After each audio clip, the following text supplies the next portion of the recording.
The alert came at the worst possible time. Council Administrator Telvan was in the middle of his rest cycle when his communication device began flashing the urgent red pattern that meant something important had happened. He pulled himself up from his sleeping platform and touched the device with one of his 4 manipulator limbs. "This better be worth waking me," he said into the receiver. "Sir, you need to see this immediately," came the voice of his assistant. "The scout vessel Morning Light has found something in the Orion Spur." Something big. Telvan felt his 2 hearts begin to beat faster. The Orion Spur was one of the last unexplored regions of the galaxy. For 50,000 years, automated scout vessels had been mapping every system, every planet, every asteroid. The job was almost complete. What could possibly be left to find that would justify an urgent wake-up call? "Send me the data," Telvan said. The holographic display activated above his communication device. Telvan stared at the information scrolling past his eyes. At first, it seemed routine. A yellow star. 8 planets. Several moons. Nothing unusual. Then he saw the 3rd planet's data, and his breathing stopped. Oxygen, nitrogen, atmosphere. Liquid water covering most of the surface. Radio wave emissions. Artificial satellite signatures.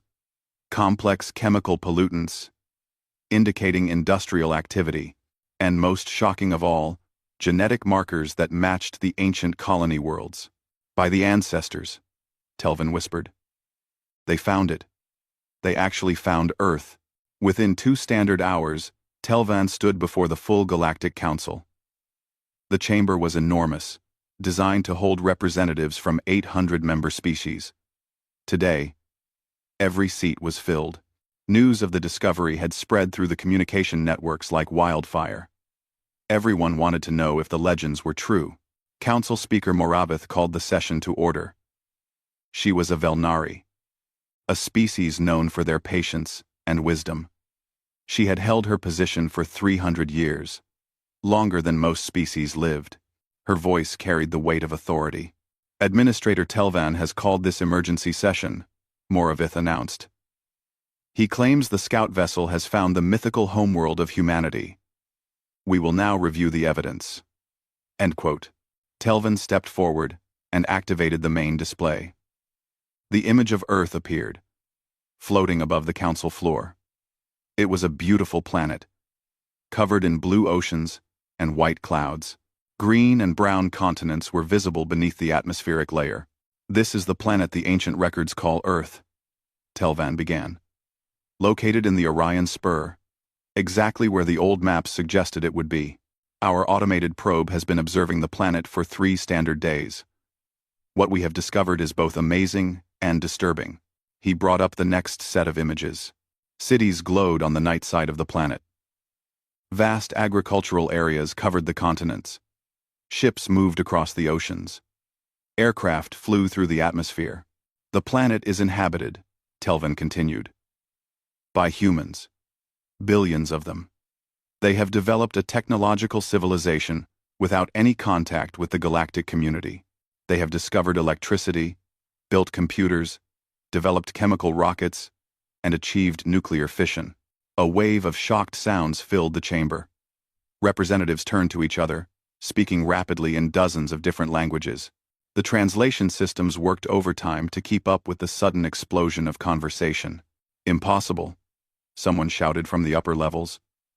"No species develops that quickly without guidance." "The evidence is clear," Telvan replied. He brought up more data. "We have performed genetic analysis on biological samples collected by the probe's remote systems. The humans of Earth are genetically identical to the populations of 47 established colony worlds. There is no doubt. This is the source world." Morabith raised one of her long arms, calling for silence. The chamber gradually quieted. "If this is true," she said slowly, "then we face an unprecedented situation. According to our historical records, the ancient humans fled Earth approximately 70,000 years ago. They seeded colony worlds throughout this region of the galaxy and then vanished. We assumed they had destroyed themselves or fallen victim to some catastrophe. But now, you tell us they survived on their homeworld? Not only survived, Telvan said. They thrived. They rebuilt. And they did it completely alone, with no memory of their time among the stars. A Kazathi delegate stood up. The Kazathi were a warrior species, large and covered in thick scales. Their voice was deep and intimidating. What weapons do they possess? The Kazathi asked. Are they a threat? Telvan hesitated. They have nuclear weapons. Thousands of them. Enough to destroy all life on their planet several times over. The chamber erupted again. Nuclear weapons were strictly controlled in galactic space. Only a handful of species were permitted to maintain them, and only under the most careful supervision. The idea that an unknown species had developed them independently was terrifying to many of the delegates. They must be contained, someone shouted. Quarantined until they evolve beyond such dangerous technology. That could take thousands of years, another voice argued. We cannot ignore them for that long. What if they develop faster than light travel? A third delegate asked. Moravith called for silence again. This time it took longer for the chamber to settle. We will send a delegation, she announced. A proper first contact mission. We will meet these humans and determine their intentions and capabilities. Only then can we decide how to proceed. Who will lead this mission? The Kazathi delegate asked. Moravith thought for a moment.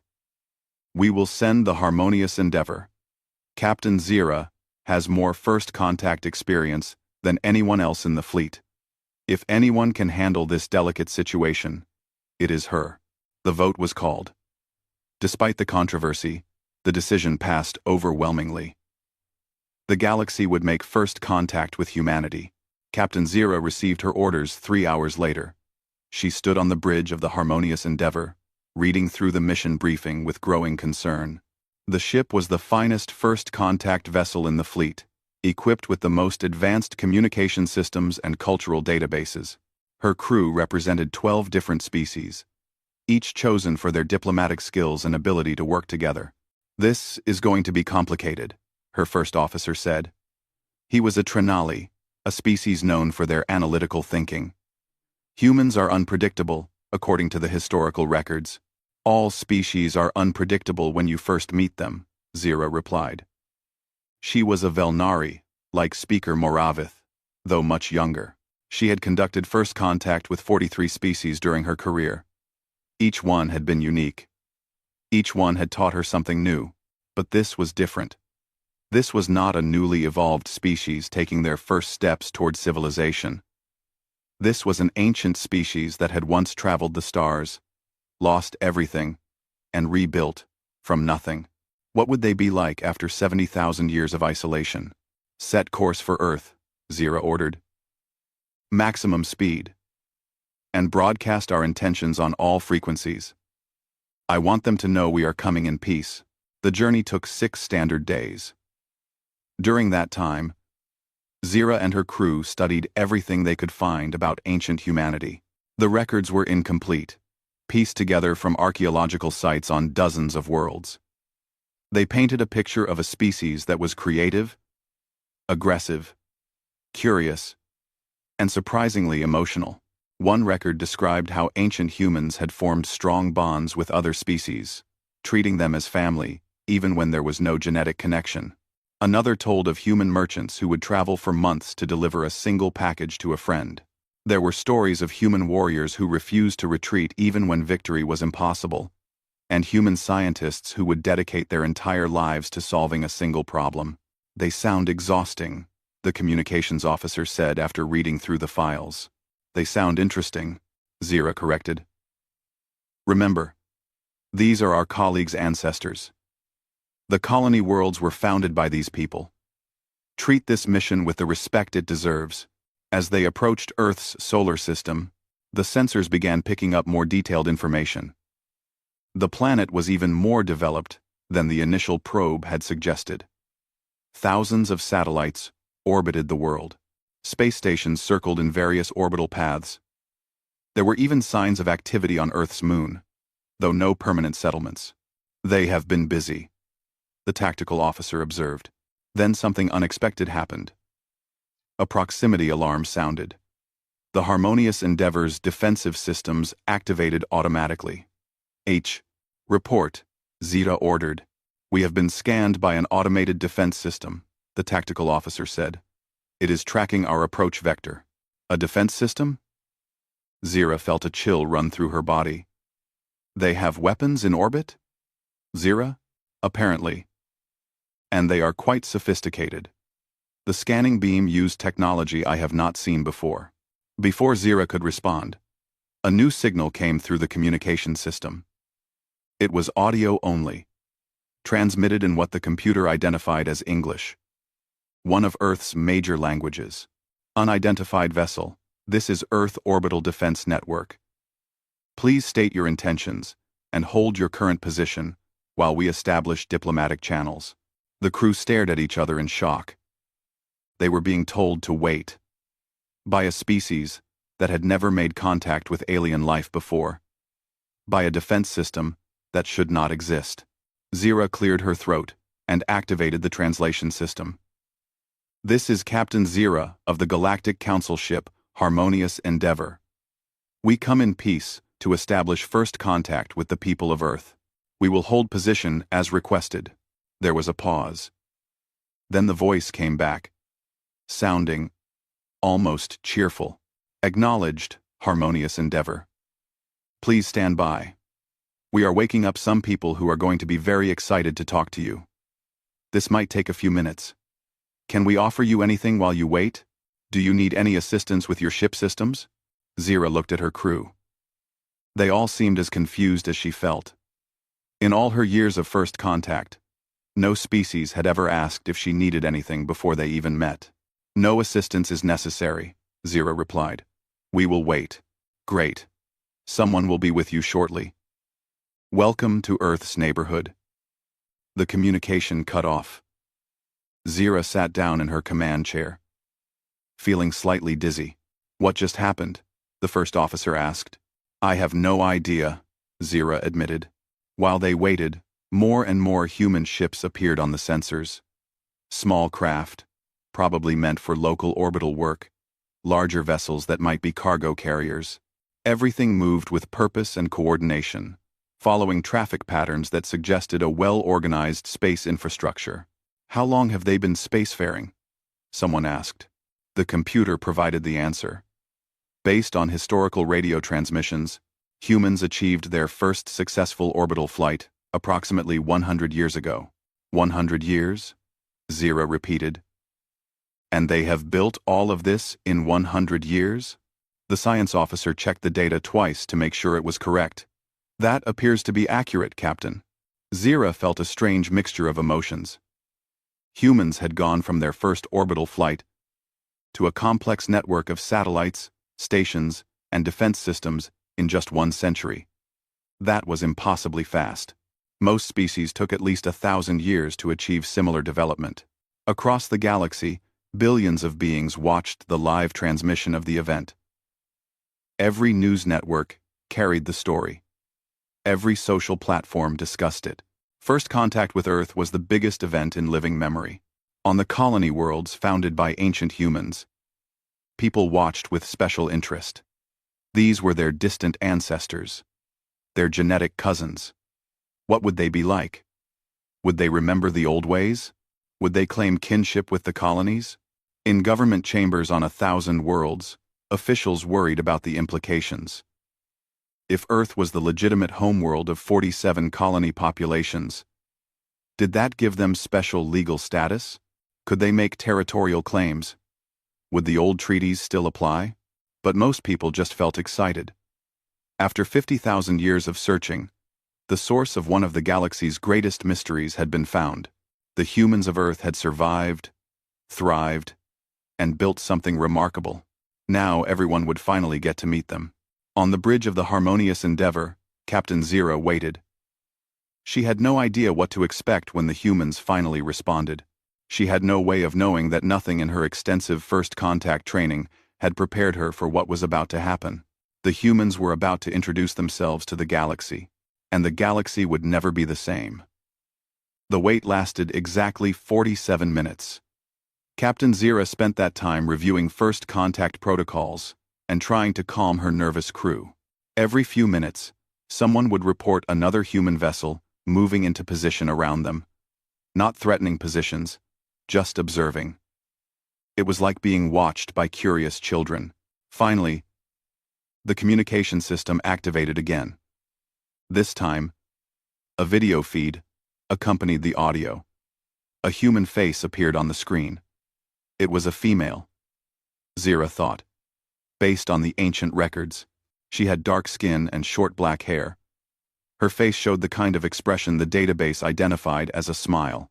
Captain Zira, hello. My name is Ambassador Chen Wei. I apologize for the delay. Your arrival was a bit unexpected, and we needed to coordinate with multiple governments. I hope you understand. Zira noticed something odd. The human was speaking English, but she seemed to understand that the harmonious endeavor had translation systems. She spoke slowly and clearly, pausing between sentences to allow for processing time. Ambassador Chen, thank you for responding, Zira said. We understand that our arrival must be shocking.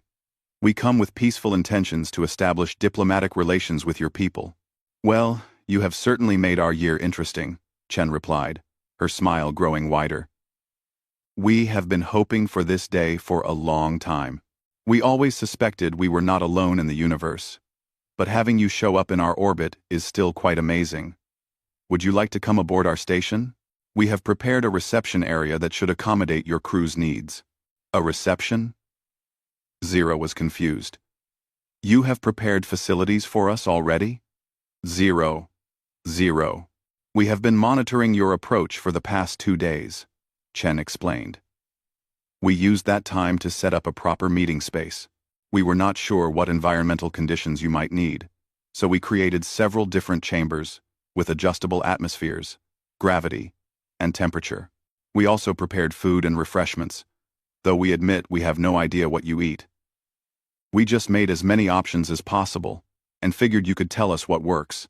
Zira glanced at her first officer. He looked as surprised as she felt. In her experience, newly contacted species were either terrified or aggressive when first encountering aliens. None had ever prepared a reception with multiple environmental chambers and food options. That is very thoughtful, Zira said carefully. We accept your invitation. Please transmit docking coordinates. Transmitting now. And Captain, please let us know if you need anything at all. We want to make sure you are comfortable. The coordinates arrived, directing them to a large space station in high orbit. As the harmonious endeavor approached, Zira got a better look at the structure. It was not a military installation or a government facility. According to the identification beacon, it belonged to something called Stellar Horizons Corporation. A corporation, the first officer said. Private individuals own this station? Apparently, Zira replied. The concept was strange. In most civilized societies, space infrastructure was controlled by governments or collective organizations.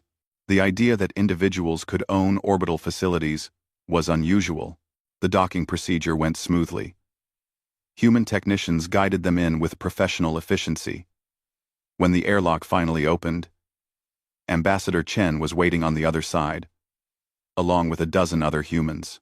Zira stepped through first, followed by her crew. She stood nearly 2 meters tall, with 4 arms and pale blue skin. Her first officer was even more unusual looking, with multiple sensory organs and a body shape that humans would find very alien. Behind them came representatives from 10 other species, each with their own unique biology. The humans stared. Zira had expected that. But what she had not expected was the look of pure excitement on their faces.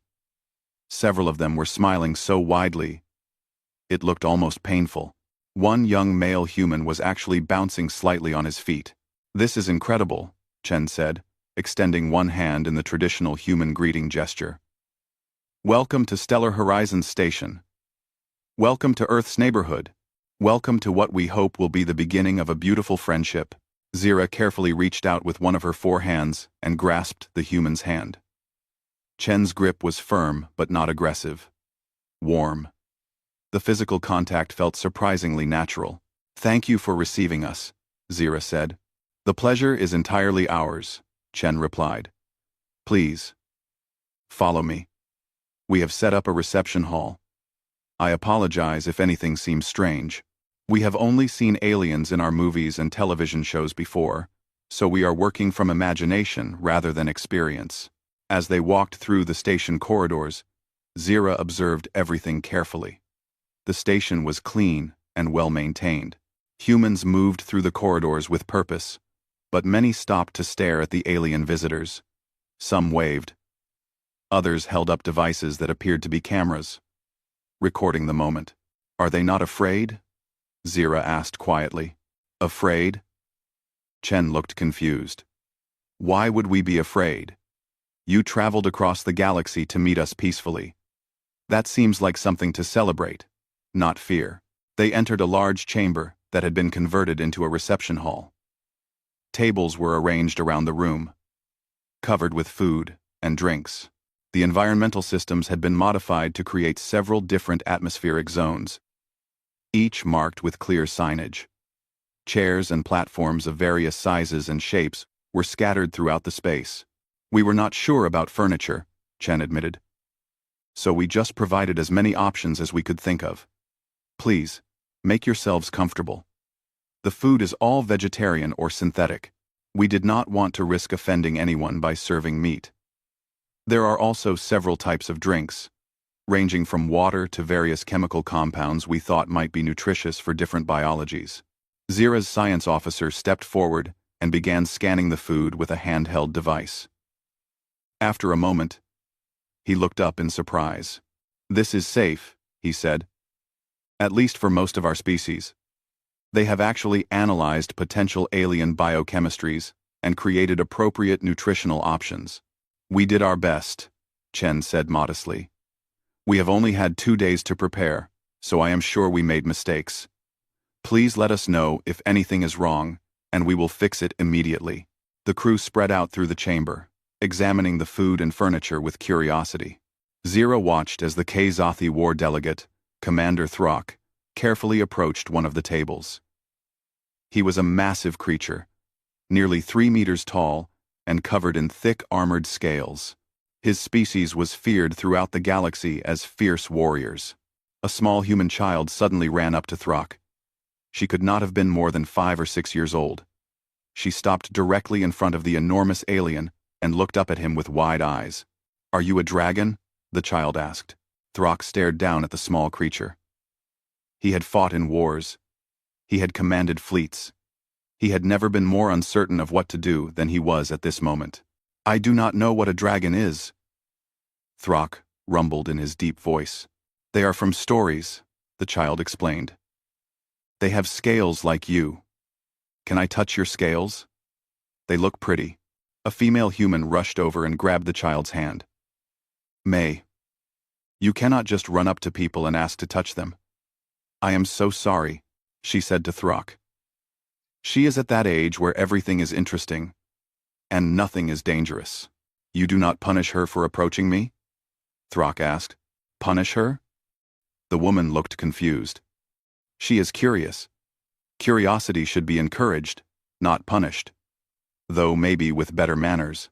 Throck knelt down slowly, bringing his massive head closer to the child's level. "You may touch my scales," he said softly, "but carefully. They are sharp." The child reached out with tiny fingers and gently touched the scales on Throck's arm. Her face lit up with joy. "They are smooth and warm," she said. "Thank you, Mr. Dragon." Throck felt something unfamiliar stirring in his chest. He realized with shock that he found this small, fragile creature delightful. Across the room, other interactions were happening. The communications officer was engaged in a deep conversation with a human scientist about language and translation. The medical officer was comparing notes with a human doctor about different biological systems. The engineer was admiring the station's life support systems with a human technician. Ambassador Chen approached Zira with 2 glasses in her hands. "I thought you might like to try this," Chen said, offering one of the glasses. "It is a drink we call tea. Very mild. Our analysis suggested it should be safe for your biology. But please scan it first, if you prefer." Zira took the glass and carefully tasted the liquid. It was warm and had a subtle flavor that was actually quite pleasant. "This is good," Zira said. "I am glad," Chen replied. She took a sip of her own tea. "Captain, I should probably explain something about how we do things here on Earth. We are not a unified government. We have 197 different nations, each with its own laws and customs. It makes things complicated sometimes." "You are not unified?" Zira was shocked. "How do you make decisions? How do you manage resources?" "With difficulty," Chen admitted with a laugh. "We argue a lot. We have different ideas about how things should work. But we also cooperate when it matters. The United Nations is our attempt at a global organization. It is not perfect, but it helps us work together. This is highly unusual," Zira said. "Most species unify their governments before achieving space travel. We have never been very good at doing things the usual way," Chen said. "But it works for us. Or at least, it works well enough. Now, I should warn you that when news of your arrival becomes public, you are going to receive a lot of attention. Humans are very curious, and there are a lot of us. Over 8 billion, at last count." 8 billion? Zira felt dizzy. That was more than many entire species in the galactic community. "I know it seems like a lot," Chen said. "We have been working on managing our population growth and resource use. We are getting better at it." Slowly, over the next several hours, the reception continued. More humans arrived, representing different nations and organizations. Scientists wanted to discuss technology. Artists wanted to share cultural works. Politicians wanted to establish diplomatic frameworks. Everyone was excited, curious, and welcoming. Zira found herself relaxing despite her initial concerns. The humans were strange, certainly. They were loud and emotional. They argued with each other even in front of alien visitors. They asked too many questions and did not always respect personal space. They seemed to have no sense of proper protocol, but they were also genuinely kind. They went out of their way to make the alien visitors comfortable. They shared their food and knowledge freely. They treated the first contact event not as a negotiation, but as a celebration. At one point, a human musician set up instruments and began playing something called jazz. The music was complex and emotional, filled with improvisation and energy. Several humans began moving rhythmically to the music, a behavior the database identified as dancing. "You dance at diplomatic events?" Zira asked Chen. "We dance at most events," Chen replied. "Music and movement are important to us. They help us express emotions and connect with each other. Would you like to try?" "I do not know how," Zira admitted. "Neither do most of us," Chen said with a laugh. "We just move, however. Feels right. There are no rules." Watching the humans dance, Zira realized something important. These people did not approach life with the careful calculation and planning that most galactic species used. They were spontaneous, creative, and willing to try things without knowing the outcome. It made them unpredictable, but it also made them vibrant and alive in a way she had rarely encountered. Commander Throck approached Zira, still followed by the small human child who had declared him her new friend. "These humans are dangerous," Throck said quietly. Zira tensed. "You sense a threat?" "No," Throck replied. "They are dangerous because they make you care about them. I have been a warrior for 300 years. I have never worried about anyone outside my own species. But if something threatened this child, I would protect her. They do this to you somehow. They make you part of their circle without you even realizing it." Zira looked around the room at the humans laughing, talking, sharing food and ideas with aliens they had just met. She understood what Throck meant. There was something about humanity that broke down barriers and created connections. Perhaps that is what happened before, Zira said slowly. Perhaps that is why the ancient humans had friends throughout the galaxy. Not because they conquered or intimidated, but because they made others care. Well doin' see. When the Clanton. Well see. A dangerous ability, Throck repeated. But he was gently showing the child how to draw patterns on his scales with her finger. His fearsome face arranged in what might have been a smile. As the reception finally wound down, Ambassador Chen approached Zira one last time. Captain, I have to ask. Why now? Why did you come looking for us? We found you by accident, Zira admitted. An automated scout vessel detected your world. We have been searching this region of space for 50,000 years. We were beginning to think we would never find Earth. 50,000 years, Chen repeated softly. That is how long we have been alone. According to our records, yes. Your ancestors left Earth and seeded colony worlds throughout the galaxy. Then, they disappeared. We have been trying to solve that mystery ever since. And now you have found us, Chen said. What happens next? That is partly up to you, Zira said. But I must be honest, Ambassador. There will be controversy. Your world has developed technologies that are considered dangerous by galactic standards. You have nuclear weapons, genetic modification, artificial intelligence, and other things that are strictly regulated in civilized space. Many species will argue that you should be quarantined until you evolve beyond these technologies. Chen's expression became serious. We cannot unlearn what we know, and we will not stop advancing because it makes others uncomfortable. I understand, Zira said. But you should also understand that Earth is not just any world. If you are the source world for the colony populations, you may have legal claims to territories spanning a quarter of the galaxy. That will make many people very nervous. We are not interested in claiming other people's worlds, Chen said firmly. Those colonies have been independent for thousands of years. They are their own civilizations now. But we would like to meet them. Our cousins in the stars. Our family. Zira felt that strange warmth again. The humans saw the galaxy not as a place to conquer or exploit, but as a place to find family. I will make sure the Council knows that, Zira promised. And Ambassador, thank you. This has been the most unusual first contact of my career, but also the most pleasant. Thank you for coming to visit, Chen replied. And Captain, please tell the galaxy something for us. Tell them that Earth is ready to share, ready to learn, ready to be part of something bigger. As the Harmonious Endeavor undocked from the station and began transmitting its report back to the Galactic Council, billions of beings throughout the galaxy processed what they had witnessed. The humans had welcomed the aliens like old friends. They had shared freely, asked for nothing in return, and expressed only joy at making contact.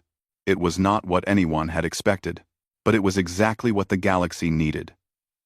The Galactic Council chamber was in chaos. Representatives from 800 member species shouted, argued, and demanded to be heard. Speaker Moravith had given up trying to maintain order. She simply sat in her elevated chair and waited for the noise to die down naturally. Captain Zira's report had been delivered 3 days ago. Since then, the galaxy had talked about nothing except Earth and its human inhabitants. Every news network ran constant coverage.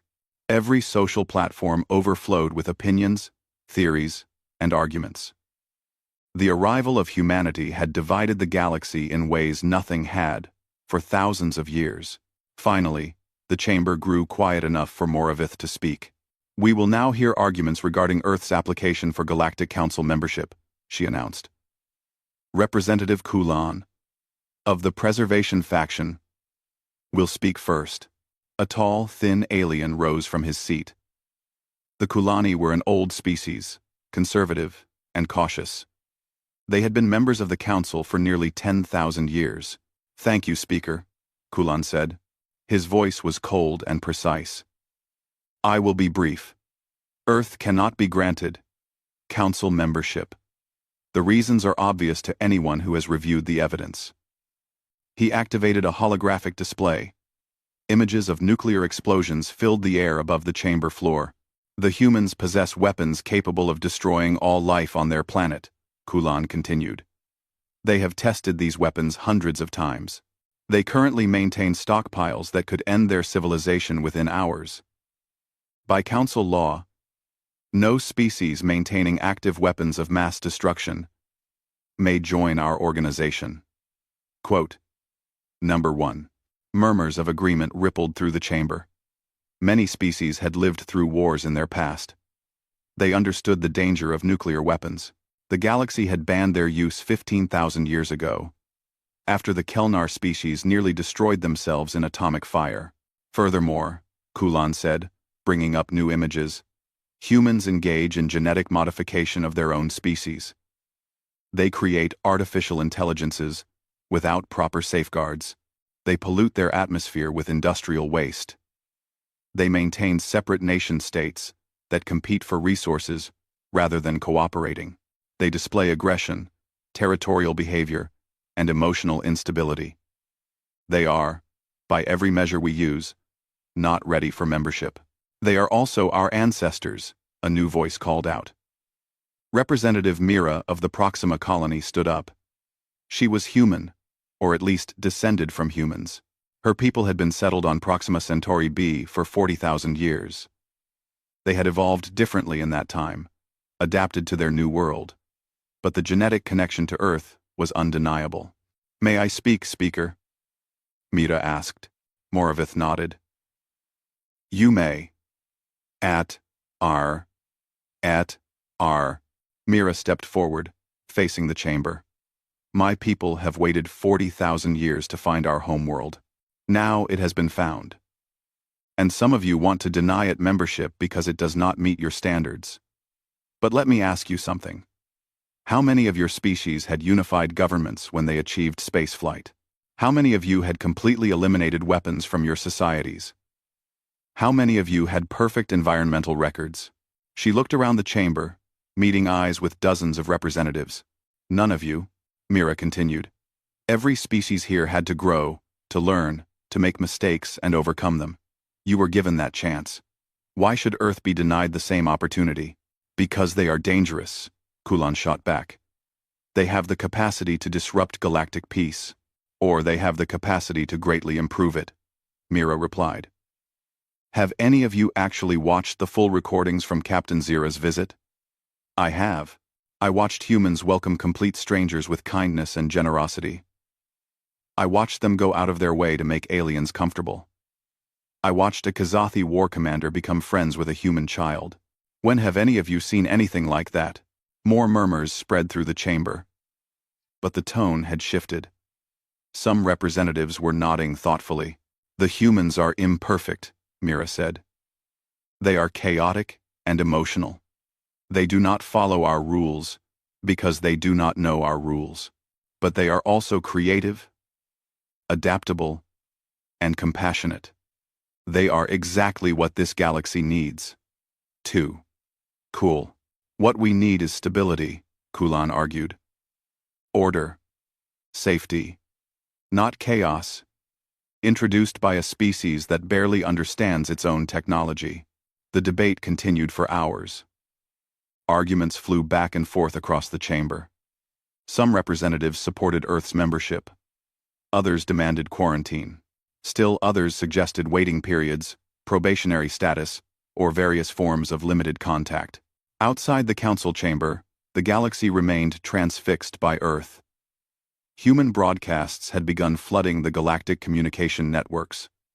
At first, there had been concerns about cultural contamination. Strict protocols normally limited information exchange with newly contacted species until they were properly integrated.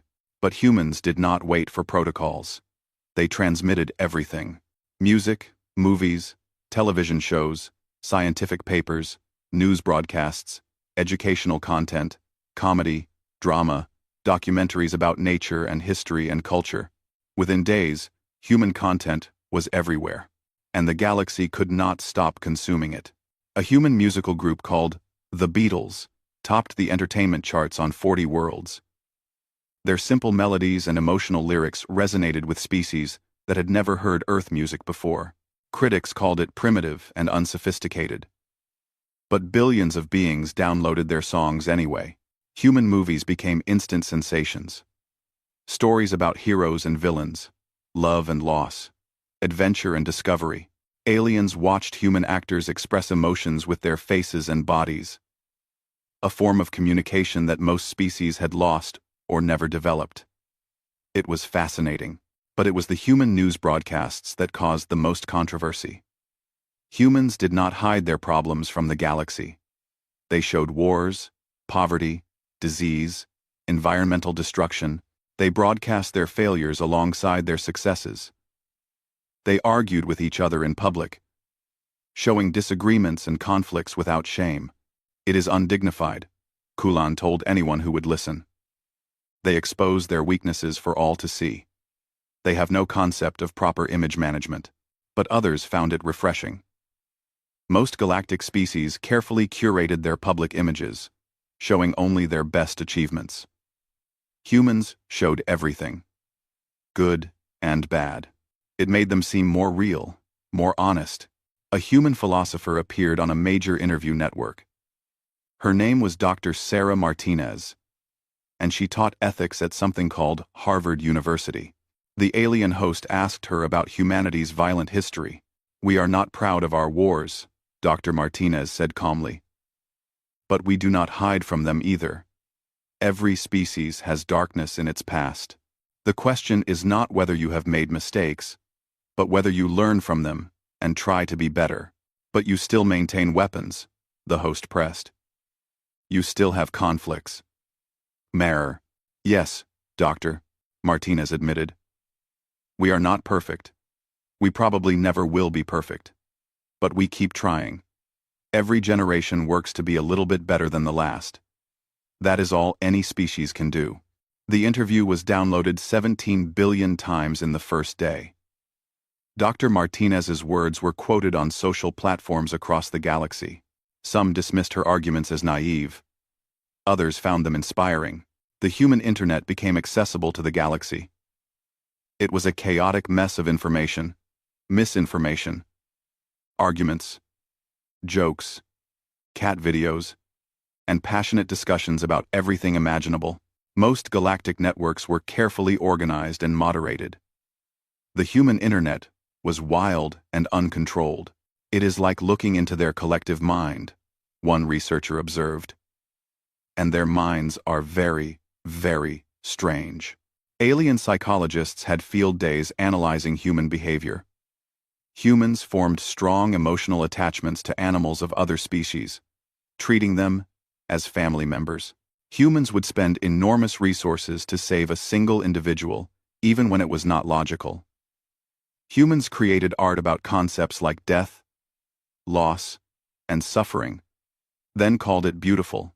"They are obsessed with mortality," one psychologist wrote in a widely read paper. "They know they will die, and instead of being paralyzed by this knowledge, they use it as motivation to create meaning in their lives." It is simultaneously tragic and inspiring. Back in the council chamber, the debate had evolved. The question was no longer whether to make contact with Earth. That had already happened. Now, the question was, what to do about the 47 colony worlds. These worlds had been settled by ancient humans tens of thousands of years ago. They had evolved into their own distinct civilizations. But genetically, they were still human. If Earth was recognized as the official homeworld, what were the legal implications? They could claim shared governance. One representative worried. Earth could demand a say in the affairs of colonies that have been independent for millennia. Or the colonies could claim Earth resources, another argued. If we acknowledge the genetic connection, it opens up questions of inheritance and territorial rights. The colonial representatives gathered in a private session to discuss their position. They came from worlds throughout the galaxy, each with its own culture and government. But they all faced the same question. What did they owe to Earth? Representative Mira spoke for the Proxima colony. We cannot deny our heritage, she said. But we are not Earthlings. We are Proximans. Our world has shaped us differently. We think differently. Value different things. Organize our societies differently. Earth is our ancestor, but not our parent. Agreed, said the representative from Alpha Centauri. But should we help them? They are our genetic kin, after all. Help them do what? Asked the representative from Tau Ceti.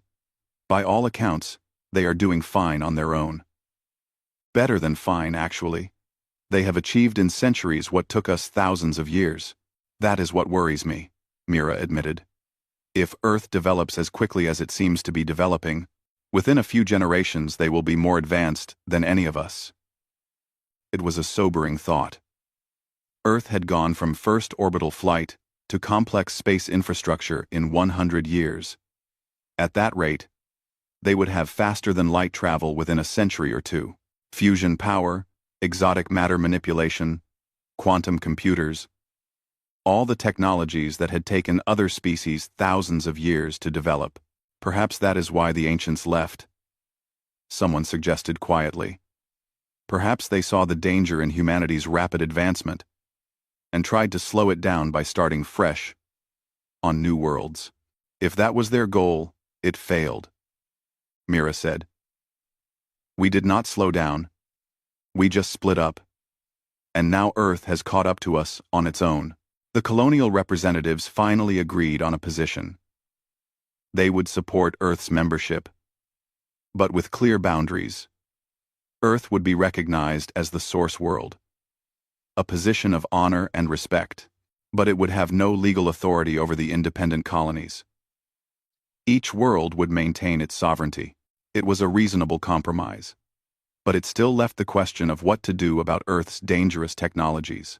Commander Throck of the Kzathi had been quietly observing the debates. His species did not involve themselves in council politics often. They preferred action to words. But the human situation interested him. He stood up to speak, and the chamber fell silent. When a Kzathi spoke, others listened. I have been studying the humans, Throck said in his deep, rumbling voice. Not their technology or their politics. I have been studying their behavior. And I have learned something important. He activated his own holographic display.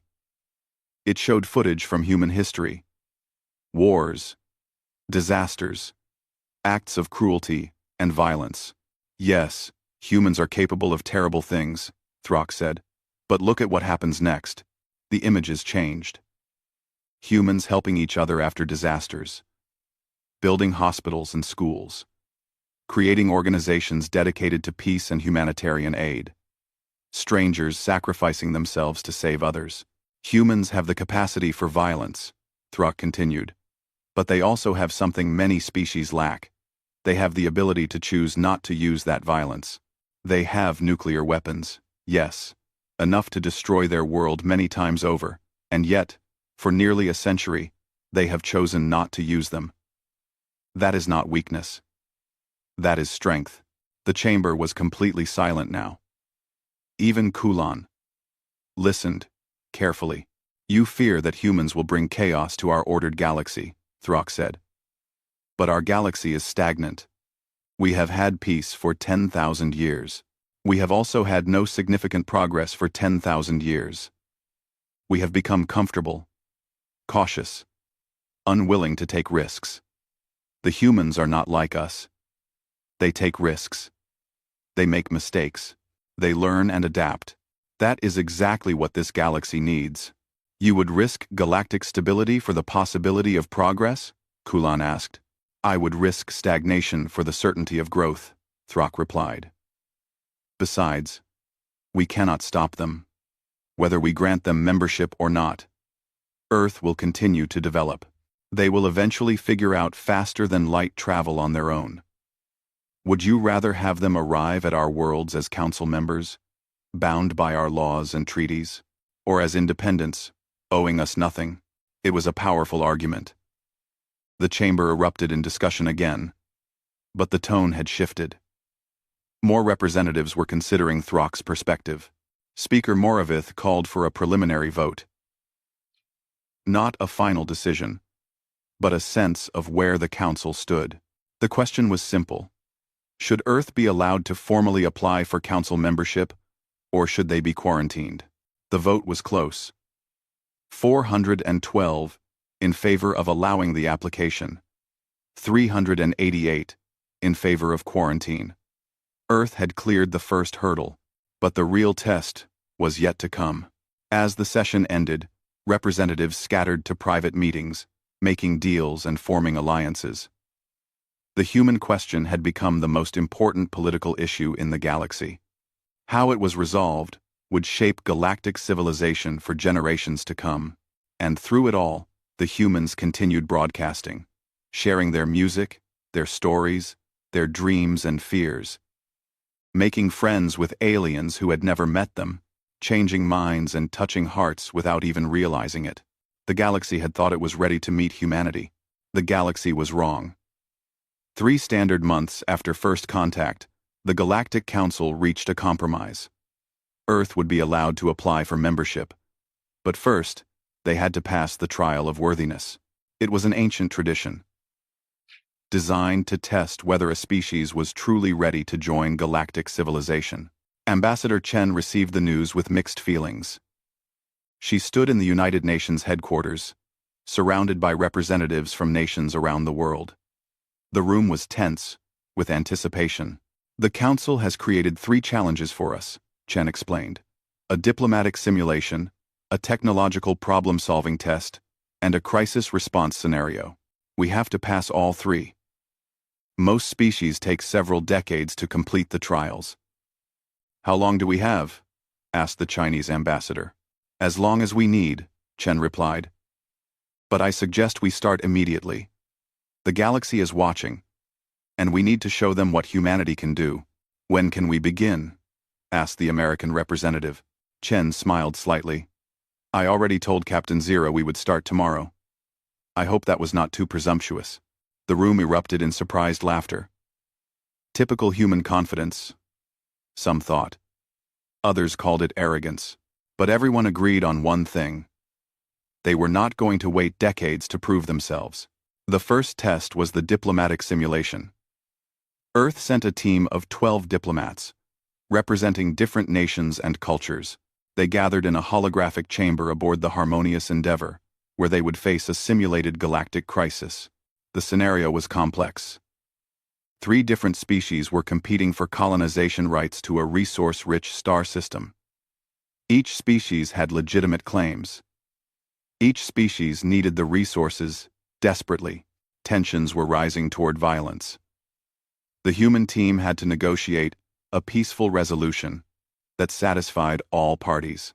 Captain Zira and a panel of council observers watched from an observation room. The simulation began. Within minutes, it was clear that something was wrong. The human diplomats were not following proper protocol. They interrupted each other. They raised their voices. They used something called humor in the middle of serious discussions. One diplomat from Brazil actually laughed when one of the simulated aliens made an unreasonable demand. This is a disaster, one observer whispered. They have no discipline, no sense of proper procedure. But Zero watched more carefully. Yes, the humans were breaking every rule of diplomatic conduct. But they were also making progress. When one simulated species demanded complete control of the system, the human from India immediately said, "That is ridiculous. And you know it. Let us talk about what you actually need, instead of what you are demanding." The direct approach shocked the simulation. Most species spent days building up to such statements, using careful language to avoid offense. The human just said it plainly. "We need the mineral resources," the simulated alien finally admitted. "Okay, so take the rocky planets," the human from Kenya suggested. "Let Species B have the gas giants for their atmospheric harvesting. Species C can have the asteroid belt for their manufacturing facilities. Everyone gets what they need. Nobody owns the whole system. See. End quote. That violates the principle of sovereign territory. Another simulated alien protested. So change the principle, the American diplomat said with a shrug. Make this a shared system with agreements about resource usage. Instead of ownership, we do it all the time on Earth. It is not perfect, but it works. The simulation ran for 6 hours. The human team never stopped arguing with each other. The diplomat from Russia disagreed vehemently with the diplomat from Japan about negotiation strategy. The diplomat from Nigeria got into a heated debate with the diplomat from France about resource distribution, but somehow, through all the chaos and noise, they reached an agreement. All 3 simulated species accepted a proposal for shared system governance. The result was unusual, broke several traditional protocols, and probably would never have emerged from a conventional diplomatic process. The observers reviewed the results in stunned silence. They failed, obviously, one observer said. They violated dozens of diplomatic protocols. They showed no respect for proper procedure, but they achieved the goal, Zira pointed out. They created a peaceful resolution that satisfied all parties. Is that not the point of diplomacy? Diplomacy is about process as much as results, the observer argued. Without proper protocol, we have chaos. Or we have creativity, Zira suggested. Perhaps our protocols have become too rigid. Perhaps we focus so much on the proper way to say things that we forget to actually say them. The debate among the observers continued, but the result was entered into the record. The humans had completed the diplomatic simulation. Whether they had passed or failed would be decided later. The second test was technological. The human team was given an ancient device from a long-dead civilization. Their task was to reverse engineer its function using only theoretical principles. No instructions, no guides, just the device itself and whatever tools they brought. Earth sent a team of 20 scientists and engineers. They represented universities, corporations, and government research facilities from around the world. They had exactly 1 week to solve the puzzle. The device was a small metallic sphere, covered in mysterious markings. It emitted a faint energy signature, but showed no obvious purpose. Galactic historians knew what it did, but they were not telling.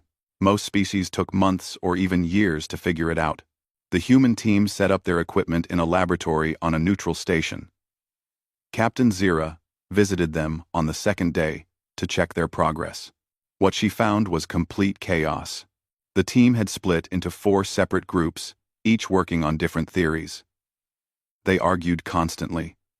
One group thought the device was a power source.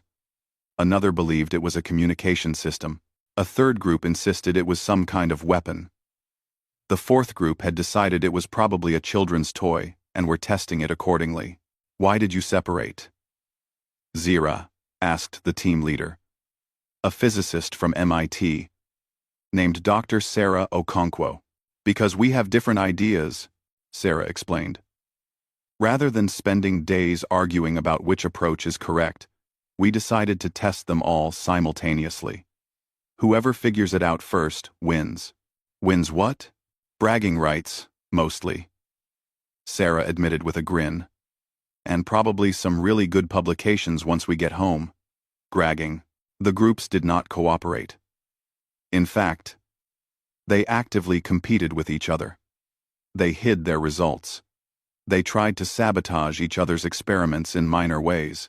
They recruited members from other groups, promising better results or more interesting work. The council observers were horrified. This was not how scientific research was supposed to work. Proper procedure called for careful consensus building, shared information, and collective progress.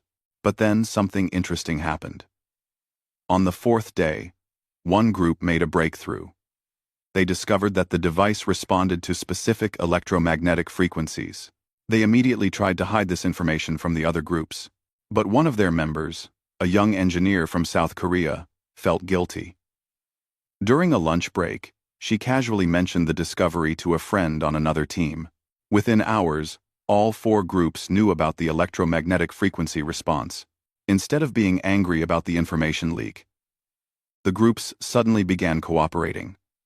They shared data freely, combined their approaches, and worked together to refine the discovery. The competition disappeared, replaced by collaborative excitement. What changed? Zira asked Sarah.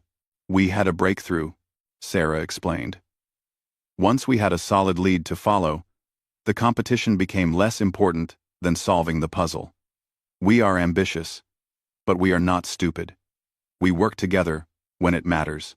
By the end of day 5, the human team had completely mapped the device's functions. It was not a power source, a communicator, a weapon, or a toy.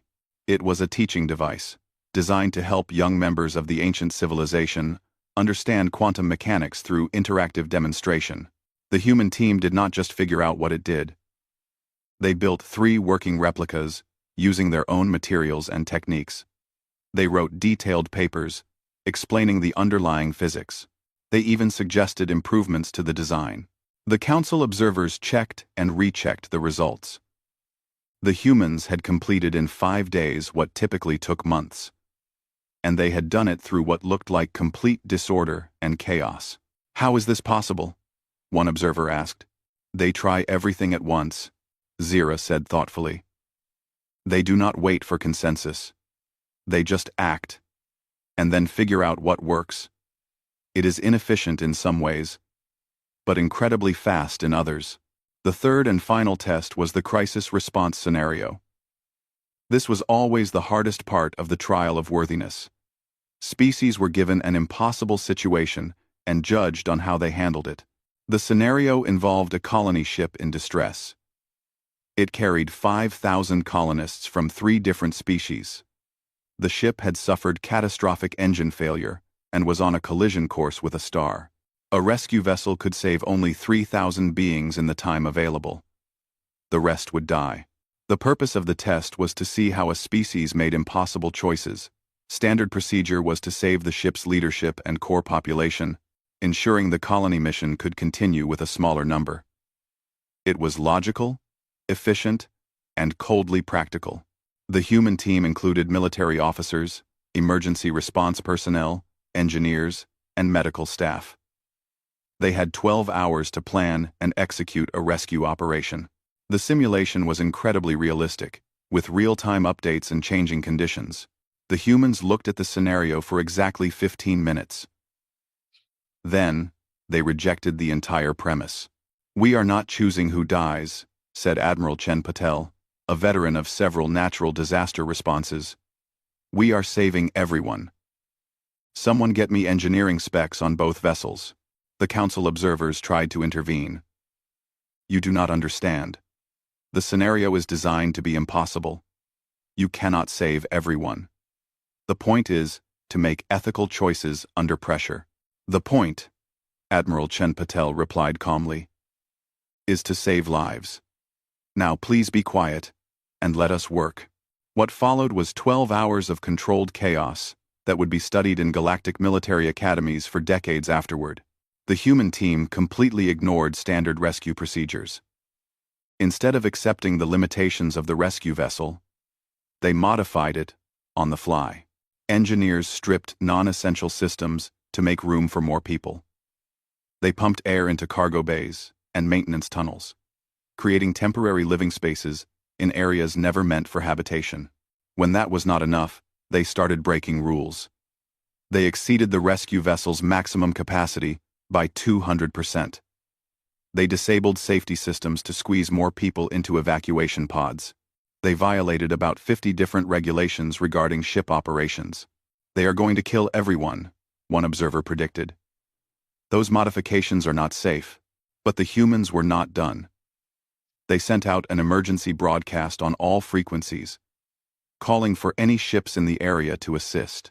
3 civilian vessels responded, including a cargo hauler and 2 private yachts. The humans drafted them into the rescue operation without asking permission. Then they did something that made the observers question whether humans understood physics. We are going to use the colony ship's emergency thrusters to alter its trajectory, explained Lieutenant Kowalski, an engineer from the Polish Space Force. Not much. Just enough to buy us an extra hour before it hits the star. The thrusters are damaged, the simulation informed them. They cannot provide sufficient force. Not individually, Kowalski agreed, but we are going to supplement them. Every ship in the rescue fleet will attach and push together. Combined force should be enough. That is insane, an observer said. If you miscalculate, all the ships will be dragged into the star. Then we better not miscalculate, Kowalski replied. The plan was ridiculous. It violated every principle of safe space operations. It required perfect coordination between multiple vessels with different propulsion systems. It was the kind of plan that should never work. It worked perfectly. The combined fleet pushed the colony ship just enough to extend the rescue window. In that extra hour, the humans evacuated every single colonist. They packed people into spaces that were not meant to hold them. They exceeded every safety limit. They took risks that made the observers physically ill to watch. But when the simulation ended, all 5,000 colonists were safe. The observation room was completely silent. The humans had not just passed the test. They had broken it. They had looked at an impossible choice and refused to accept it. They had saved everyone through methods that should not have worked, but somehow did. Admiral Chen Patel stood before the observers. Is there anything else you need from us? Because we need to file reports about the safety violations we just committed. You know you violated regulations? Zira asked. Of course, the Admiral replied. We violated a lot of regulations. We will do whatever penalty is appropriate. But everyone lived. That is what matters. One of the observers, a species known for strict adherence to law and order, finally spoke. You saved everyone. You broke countless rules, risked multiple vessels, and endangered the entire rescue operation. But you saved everyone. I do not know whether to commend you or arrest you. Why not both? The Admiral suggested with a slight smile.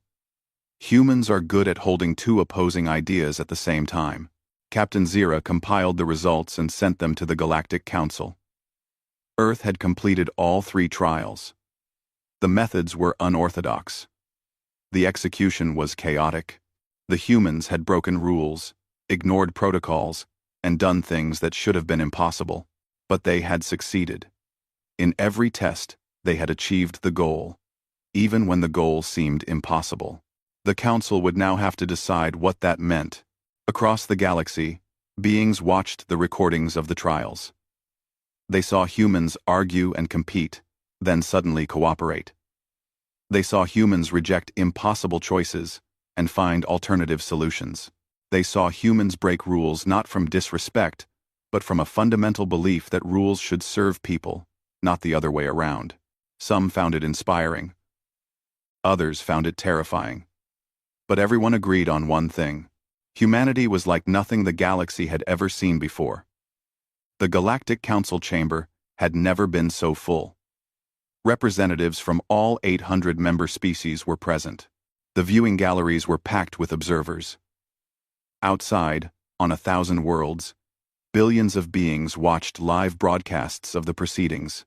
The question of Earth's membership had become the most important vote in galactic history. Speaker Moravith called the session to order. Her voice was calm, but Captain Zira, watching from the guest section, could see the tension in her posture. This vote would define Moravith's legacy as speaker. We gather to vote on Earth's application for Galactic Council membership, Moravith announced. The human delegation has completed the trial of worthiness. The results have been reviewed by all member species. We will now hear final arguments before the vote. Representative Kulan stood first, as everyone had expected. The leader of the preservation faction had fought against Earth's membership from the beginning. His arguments had not changed. The humans have completed the trials, Kulan acknowledged. But completing them is not the same as passing them. In the diplomatic simulation, they violated every protocol we hold dear. In the technological test, They worked through chaos rather than cooperation. In the crisis response, they endangered multiple vessels and broke countless safety regulations. Yes, they achieved results. But at what cost? He paused, looking around the chamber. If we accept humanity into the Council, we are saying that results matter more than methods. We are saying that rules can be broken if the outcome is positive. We are opening the door to chaos and disorder. Is that the kind of galaxy we want? There were murmurs of agreement from the conservative factions. Kulan had touched on real fears. The galaxy had enjoyed 10,000 years of peace and stability. Change was frightening. But then Commander Throck stood up. The massive Kazathi warrior had become an unlikely advocate for humanity. His presence commanded attention. All Kazathi? Representative Kulan asks if we want a galaxy of chaos and disorder, Throck rumbled. I ask instead, do we want a galaxy of growth and life? Because that is what we are really choosing today. He activated a holographic display. It showed data from the past 50 years of galactic civilization. Economic growth, technological advancement, cultural exchange, scientific discoveries, all the metrics were essentially flat. The galaxy was stable, but it was also stagnant.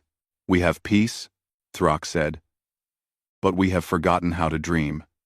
We have safety, but we have lost our courage. We calculate everything, risk nothing, and wonder why nothing changes. He changed the display to show humanity's progress over the past century. Technology, population, space infrastructure, scientific knowledge, all expanding at rates that seemed impossible. The humans completed in days what takes us years, Throck continued. Not because they are smarter than us, but because they are willing to try and fail. They argue, compete, take risks, make mistakes, and learn. They are alive in a way that we have forgotten how to be. That is exactly what makes them dangerous. Kulan protested. They do not think before they act. They do not consider consequences. They saved 5,000 lives in the crisis simulation, Throck shot back. We consider that an impossible scenario. A teaching tool about making hard choices. The humans looked at it and said, no, we are saving everyone. And they did. When was the last time anyone in this chamber refused to accept the impossible? The chamber was silent. Throck's question hung in the air, challenging every representative present. Representative Mira of the Proxima colony stood next. As a descendant of ancient humans, her voice carried special weight in this debate. I have thought deeply about what Earth's membership would mean, Mira said. My people left Earth 40,000 years ago.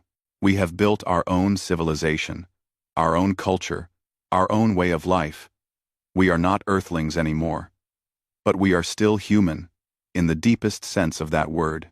She looked toward the gallery where the Earth delegation sat.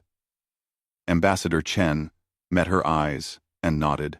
The humans of Earth are our cousins, Mira continued. They share our strengths and our flaws. They are stubborn, emotional, chaotic, and brilliant. They make terrible decisions and amazing discoveries. Sometimes, simultaneously. They are, in other words, exactly like us.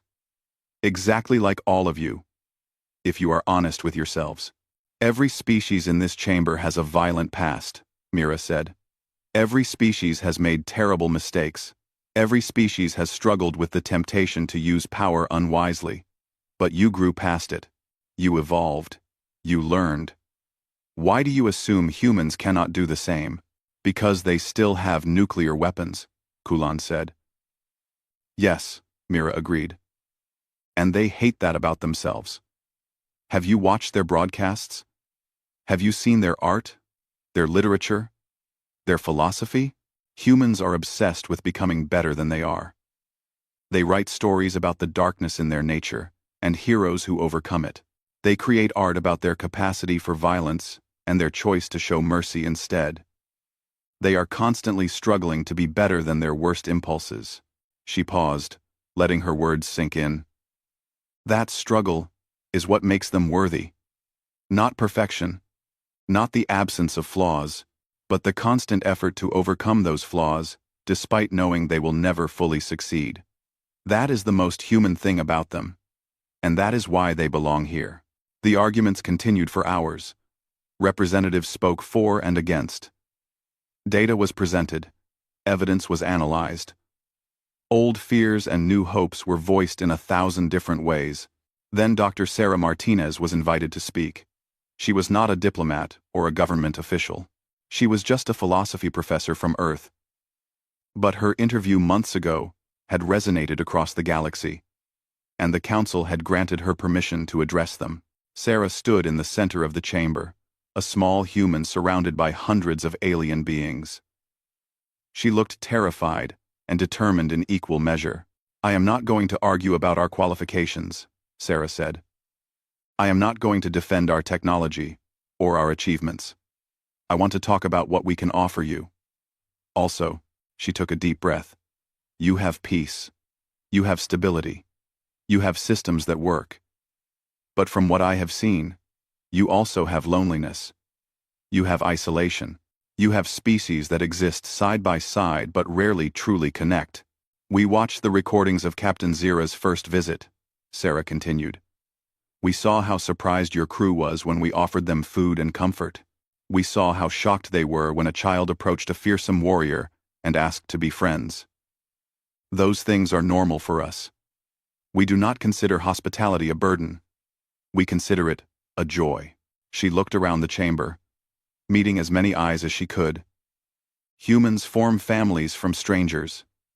We adopt animals from other species as beloved companions. We cry at sad stories and laugh at simple jokes. We feel things deeply and share those feelings freely. Maybe that makes us weak in your eyes, but I think it makes us human, in the best possible sense. If you let us join you," Sarah said, "we will not just be members of your council. We will be your friends. We will argue with you. Yes. We will make mistakes. Absolutely. We will probably drive you crazy sometimes. But we will also care about you. We will celebrate your successes and mourn your losses. We will treat the galaxy not as a place we joined, but as a home we have been waiting to find." Her voice grew stronger.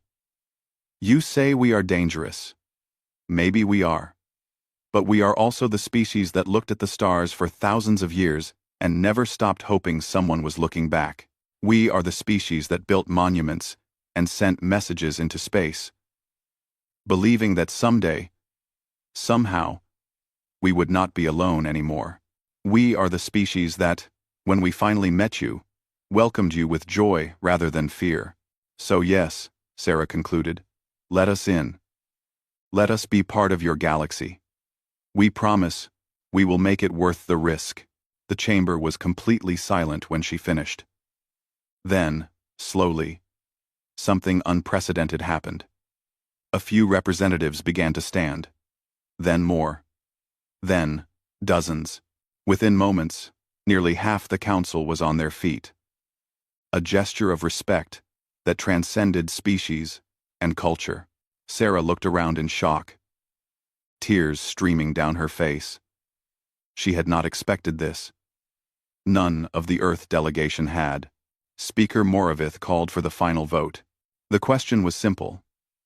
Should Earth be granted provisional membership in the Galactic Council, with full voting rights and responsibilities? The voting took place in silence. Each representative entered their decision privately. The results were tabulated by the Council's ancient computers, systems that had overseen galactic democracy for thousands of years. The numbers appeared on the main display. In favor, 489. Against, 276. Abstaining, 35. Earth had won. Not unanimously, but decisively. More than enough to grant membership. The chamber erupted. Some species cheered. Others sat in stunned silence. A few walked out in protest. But the decision was final. Earth was now a member of the Galactic Council. Ambassador Chen stood with tears in her eyes.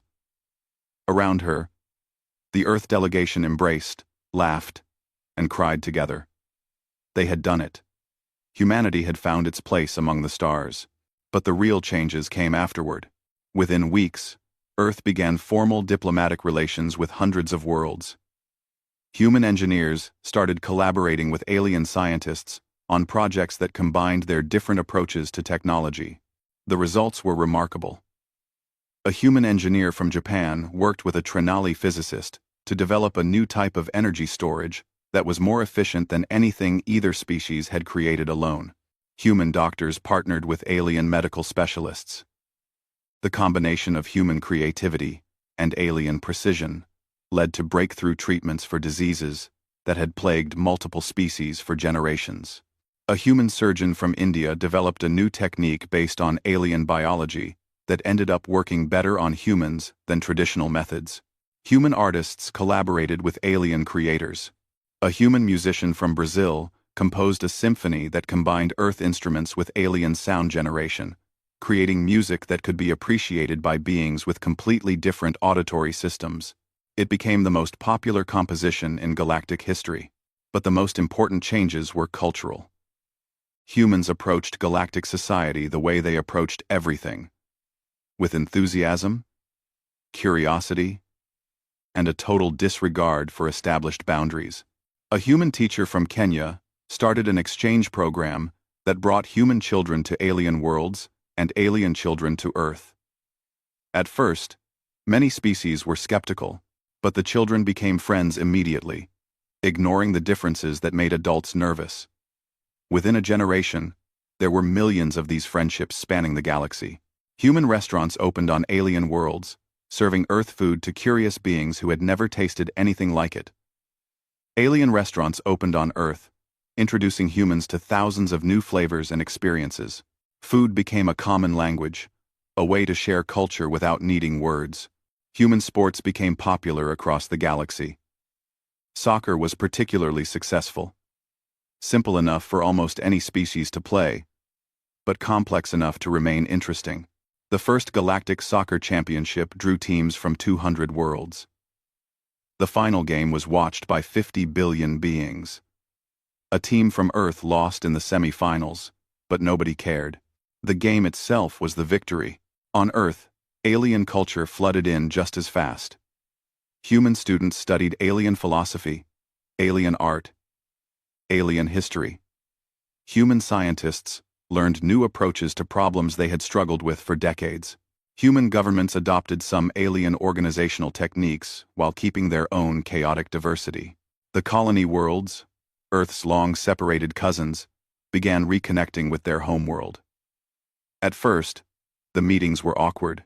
40,000 years of separation had created very different cultures. But the genetic connection remained, and with it, a sense of shared identity. The Proxima colony sent a delegation to Earth. When they arrived, Representative Mira stood on Earth's surface for the first time and wept. "I am home," she whispered. "After 40,000 years, we have come home." But the relationship was not one-sided. Earth sent teachers, artists, and scientists to the colony worlds. They learned from their cousins as much as they taught. The exchange enriched both sides. 5 years after Earth's admission to the Council, Speaker Moravith attended a celebration on Earth. The United Nations had organized a galactic festival, inviting representatives from every member species. The event was held in a massive open space in Geneva, with areas designed for different atmospheric and gravitational requirements. Moravith walked through the festival, observing everything carefully. Humans and aliens mixed freely, talking, laughing, sharing food and stories. Children of a dozen species played together in a specially designed playground. Artists from multiple worlds created collaborative works in real time. Captain Zira found Moravith standing near a stage where a human Trinali musical group was performing something that combined jazz and Trinali harmonic resonance. The result was strange but beautiful. "What do you think, Speaker?" Zira asked. Moravith was quiet for a moment. I think we made the right choice, she finally said. But I also think I did not fully understand what that choice would mean. How so? I thought we were allowing Earth to join our civilization, Moravith explained. I did not realize that they would change what civilization means. Look at this. She gestured at the festival. 5 years ago, most species barely interacted outside of official council business. Now, they gather like this regularly. They are becoming friends, not just allies. Is that a problem? Zira asked. No, Moravith said softly. It is a miracle. We have been so careful, so cautious, so afraid of conflict, that we forgot how to connect. The humans reminded us. Or perhaps they taught us, for the first time. As if to prove her point, a small human child approached them. She could not have been more than 7 years old. She held a flower in her hand. One of Earth's native roses. Are you the speaker? The child asked. Moravith. End quote. End quote. End quote. End quote. I am, Moravith replied, kneeling down to the child's level. My teacher said you helped let us join the galaxy, the child said. Thank you. She offered the flower to Moravith. Moravith took the flower with trembling hands. You are welcome, little one. The child smiled and ran off to rejoin her friends, a group that included 2 Trenali children and what appeared to be a young Kazathi. Moravith stood up, still holding the flower. They do this, she said quietly. They just do this naturally. They see a stranger who helped them and give them a gift. They do not calculate the political implications or wonder about proper protocol. They just do it because it feels right. That is humanity, Zira agreed. For better and worse. Mostly better, Moravith said, surprising herself with the admission. 10 years after Earth's admission, the Galactic Council commissioned a study on humanity's impact on galactic civilization. The results were astonishing. Economic growth had increased by 40% across all member species. Technological advancement had accelerated dramatically. Cultural exchange had reached levels not seen in 10,000 years. Most surprisingly, reported happiness and life satisfaction had increased significantly across multiple species. The study concluded with a statement that became famous. Humanity did not join our civilization. They reminded us how to be civilized. Not everyone was happy with the changes. The preservation faction still argued that humanity moved too fast, took too many risks, and disrupted established order. They were not entirely wrong. Humans did cause problems. They pushed boundaries, questioned traditions, and made mistakes. But they also apologized when they were wrong. They learned from their mistakes. They adapted and grew, and they inspired others to do the same. Commander Throck, the Kazathi warrior who had advocated for humanity from the beginning, wrote a book about his experiences. It became required reading in military academies throughout the galaxy. The final chapter was titled, What Humans Taught Me. In it, Throck wrote, I spent 300 years as a warrior. I learned how to fight, how to command, how to win. But I never learned how to care until I met a human child who wanted to touch my scales. The humans taught me that strength without compassion is merely violence. They taught me that courage without kindness is just cruelty. They taught me that the greatest victory is not defeating your enemy, but making your enemy your friend. The book sold billions of copies across hundreds of worlds. 20 years after first contact, Ambassador Chen retired from her position. She was old by human standards now, but she had witnessed something few beings ever see: the transformation of galactic civilization. At her retirement ceremony, attended by representatives from every council species, Chen gave a final speech. When Captain Zira first arrived at Earth, Chen said, we welcomed her as a friend, not knowing if that was appropriate. We offered food and comfort, not knowing if it would be accepted. We expressed joy and excitement, not knowing if those emotions would be understood. Now, 20 years later, I look at this galaxy and I see those same gestures everywhere. Species that once communicated only through formal protocols now share meals and laughter. Beings that once viewed each other as strangers now form friendships that cross every boundary. We did not do this alone, Chen continued. We could not have. Every species here has contributed to this new way of being together. But I am proud that humanity helped start it. I am proud that we looked at the careful order of galactic civilization and asked, but what if we were also friends? She smiled, and even after 20 years among aliens, her human smile still had the power to make others feel welcome. We are not perfect, Chen said. We will never be perfect. But we are here, and we are yours, and we are home. Thank you for letting us in. Thank you for giving us a chance. And thank you for becoming our family. The ceremony ended with something that would have been unthinkable 20 years earlier. Representatives from 800 species stood together and sang a song. It was a human song, originally written centuries ago, but it had been translated and adapted by dozens of species.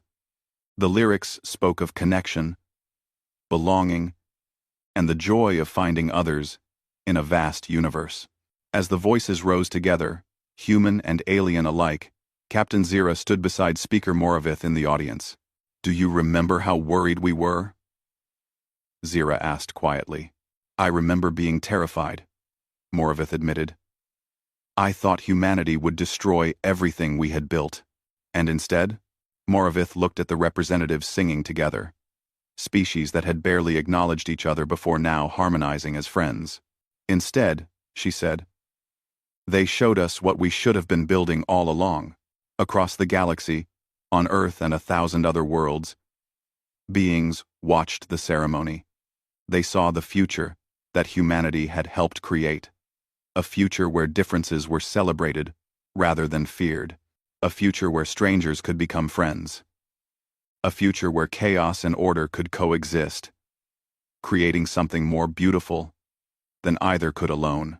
And they were astonished, not because humans had joined them, but because humans had transformed them into something better than they had been before. The galaxy had found Earth after 50,000 years of searching, but in the end, Earth had found the galaxy's heart.